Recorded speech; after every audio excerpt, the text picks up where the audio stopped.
All right, now moving on. So we have our friend, the shopping cart pusher. We've done this one quite a few times, but I do want to review it. So we start with a free body diagram. We have the applied force going downwards. We have the normal force going up. We have the weight going downwards, and we have a friction force going backwards. So it says separate your values into x or y values. That applies to FA. Pointing at an angle of 50 degrees downwards. So let's just go ahead and see if we can figure out what that is. So we know that FA is 35. Weight we can get as mg, which is going to be 20 times 9.8, which I'm getting from here. That's the mass times the acceleration due to gravity, which is 196 newtons. Not sure what the friction is, not sure what the normal force is. So FAX is going to be 35 times the cosine of 50, and FAY is going to be 35 times the sine of 50.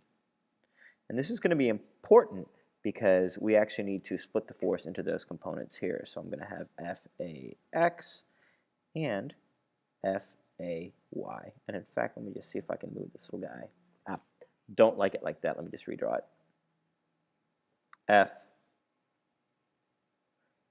FAX,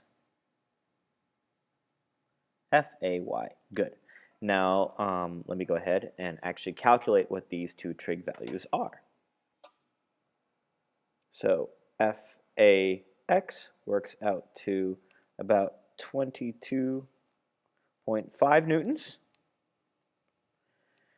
and FAY works out to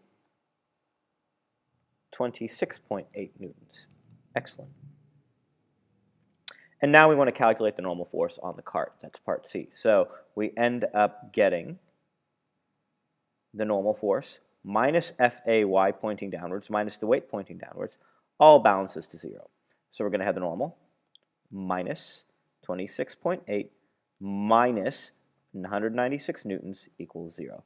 And so what we're going to end up getting for the normal force is going to be 222.8 newtons.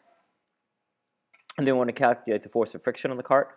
Well, so let's do this. We look at the x direction. We realize force in the x direction minus the friction equals 0. So that means the kinetic friction is in fact equal to 22.5 newtons of force.